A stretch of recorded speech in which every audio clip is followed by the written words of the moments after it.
देखिए, अयोध्या के अंदर राम मंदिर में डेली लाखों लोग दर्शन करने आते हैं। इनमें से कोई बूढ़ा किसान होता है जो अपनी फसल काटने के बाद उसमें से एक हिस्सा भगवान राम को चढ़ाने आता है। कोई माँ होती है जो घर के खर्चे में से कटौती करके नोट जोड़ जोड़ के लेके आती है। कोई मजदूर होता है जिसकी कोई विश पूरी होती है और वो उस खुशी का टुकड़ा भगवान राम तक पहुंचाना चाहता है। ये जितने लोग राम मंदिर में आते हैं, ये सिर्फ एक विश्वास के साथ घंटों लाइन में लगते हैं कि जो पैसा इन्होंने चढ़ाया है वो सीधा भगवान राम तक पहुंचेगा। लेकिन इन्हीं लाखों करोड़ों लोगों के साथ विश्वासघात कर दिया गया है। आपने अपनी जिंदगी में हर तरीके का स्कैम और लूट के बारे में सुना होगा, बैंक की लूट, घरों की, तिजोरियों की। लेकिन अब दुनिया में ऐसे लोग पैदा होकर घूम रहे हैं जो राम मंदिर के अंदर घुस के भगवान राम के नाम का चढ़ावा चुराने पे उतारू हो गए हैं। चारों तरफ टीसीएस के CCTV cameras, audit team, state bank of India का स्टाफ, देश के सबसे सिक्योर कैश रूम में से एक। लेकिन उसके बाद भी जिन लोगों पे भरोसा करके राम मंदिर के दान की निगरानी का जिम्मा दिया था, उन्हीं के नाम आज एफआईआर में है। और ये सारे लोग जिन पे भरोसा किया गया था, एक गैंग की तरह मिलकर ऑपरेट कर रहे थे। देखिए, 9 नवंबर 2019 को जब सुप्रीम कोर्ट ने राम मंदिर बनाने का फैसला दिया तो उसके साथ साथ एक ट्रस्ट बनाने का भी ऑर्डर दिया था, ताकि राम मंदिर कैसा बनेगा, पैसा कैसे मैनेज होगा, ये सारी चीजें ये ट्रस्ट करवा सके। और ये बहुत ही नॉर्मल चीज है। इंडिया में जो भी बड़े बड़े मंदिर हैं, माँ वैष्णो देवी मंदिर, शिरडी साईं बाबा, तिरुपति, इन सारे मंदिरों के भी ऐसे ही ट्रस्ट है जो मंदिर को मैनेज करते हैं। और ये ट्रस्ट पैसा कैसे ले रहा है, उसका क्या किया जा रहा है, मैनेजमेंट कैसा चल रहा है, इस पे स्टेट गवर्नमेंट की निगरानी रहती है। और अगर आप चाहो तो आप आरटीआई डाल के मंदिर के अंदर क्या चल रहा है ये आप पता कर सकते हो, ये आपका हक है। लेकिन राम मंदिर के केस में क्या होता है कि एज पर कोर्ट ऑर्डर, जब 3 महीने के बाद 5 फरवरी 2020 को जब बीजेपी गवर्नमेंट ने श्री राम जन्मभूमि तीर्थ क्षेत्र नाम से राम मंदिर के लिए ट्रस्ट बनाया,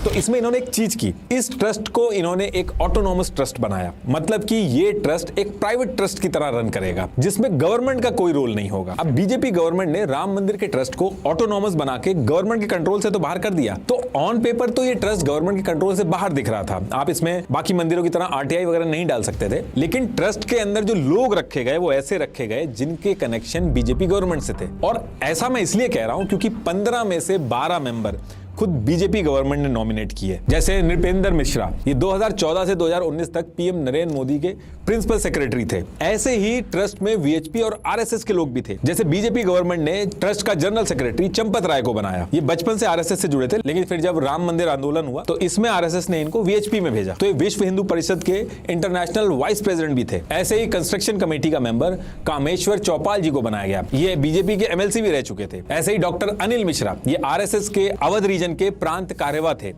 इस ट्रस्ट में इनको सेल्स और परचेज संभालने का काम दिया गया। इनका जो ऑफिस था मंदिर के डोनेशन काउंटिंग सेंटर के जस्ट बगल में ही था। तो कहने का मतलब है कि ऑन पेपर ये ट्रस्ट गवर्नमेंट के कंट्रोल से बाहर था, एक ऑटोनॉमस ट्रस्ट था, गवर्नमेंट का कोई रोल नहीं था। लेकिन ट्रस्ट के अंदर बीजेपी गवर्नमेंट से कनेक्शन रखने वाले लोग थे। तो ऑटोनॉमस ट्रस्ट होने की वजह से मंदिर को बनाने में कितना खर्चा हुआ, कितना चंदा आया, गवर्नमेंट ये सारी जानकारी देने से मना कर सकती है। आप बाकी मंदिरों के ट्रस्ट की तरह राम मंदिर के ट्रस्ट में आरटीआई नहीं डाल सकते। इनफैक्ट आरएसएस के भी कई मेंबर्स थे, उन्होंने इस ट्रस्ट के ऊपर आरटीआई भी डाली थी, लेकिन गवर्नमेंट ने इसके रिगार्डिंग कोई डिटेल नहीं दी। आरएसएस के फॉर्मर मेंबर कैलाश चंद्र मुंद्रा, इन्होंने आरटीआई डाल के ट्रस्ट को जो टैक्स में छूट दी गई थी इसके रिगार्डिंग इंफॉर्मेशन मांगी थी। तो सीबीडीटी ने मना कर दिया था कि ये ट्रस्ट एक ऑटोनॉमस बॉडी है। तो कहने का मतलब है कि गवर्नमेंट ने ट्रस्ट बनाया, गवर्नमेंट ने अपने लोग अपॉइंट किए, गवर्नमेंट ने खुद टैक्स में छूट दी, लेकिन जो डोनेशन आ रही थी उसके हिसाब के लिए अगर आरटीआई डाली जाए तो उस केस में आपको डिटेल्स नहीं दी जाएंगी। पब्लिक पैसा दे सकती है लेकिन उसका हिसाब नहीं ले सकती। और ये डिटेल मैं बार बार इसलिए अभी बता रहा हूं क्योंकि आगे जो मैं बताने वाला हूं उसका कोर यही है। तो अब देखिए, ये ट्रस्ट जब बन गया और इसके बाद राम मंदिर का कंस्ट्रक्शन स्टार्ट हुआ तो अयोध्या के अंदर जो स्टेट बैंक ऑफ इंडिया था,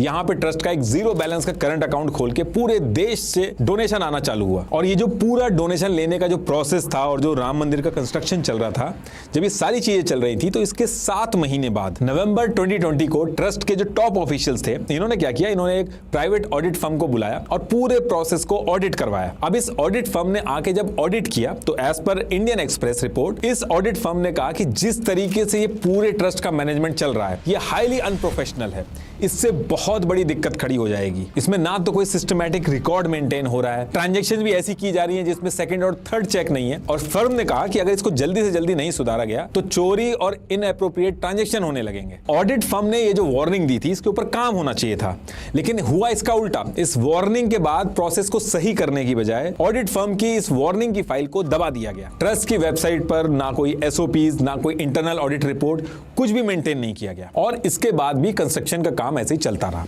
अब जब कंस्ट्रक्शन का काम चल रहा था तो एक दीनानाथ वर्मा नाम से एक कंस्ट्रक्शन इंजीनियर था जो इस कंस्ट्रक्शन के काम में लगा हुआ था। तो एक दिन काम करते करते इसने नोटिस किया कि ये जो एल्यूमिनियम के काम का जो बिल है ये जानबूझ के 1.5 गुना ज्यादा बनाया जा रहा है। अब ये चीज देख के दीनानाथ वर्मा ने जाके कॉन्ट्रैक्टर से बात की तो उसने बोला कि 40% कमीशन हमें ट्रस्ट के अंदर डॉक्टर अनिल मिश्रा जो है उनको देना पड़ता है, इसलिए ये तो करना ही पड़ेगा। अब एज पर दीनानाथ वर्मा इन्होंने जाके ऑब्जेक्शन किया तो सबसे पहले इनकी पेमेंट रोकी गई और फिर इनको इनकी जो इंजीनियरिंग की ड्यूटी थी इससे हटा दिया गया। और ये जो डिटेल मैंने आपको बताई ये दीनानाथ ने खुद बताई कि उनको जान से मारने तक की धमकी दी गई। ANI और न्यूज़ग्राम ने भी इसको रिपोर्ट किया।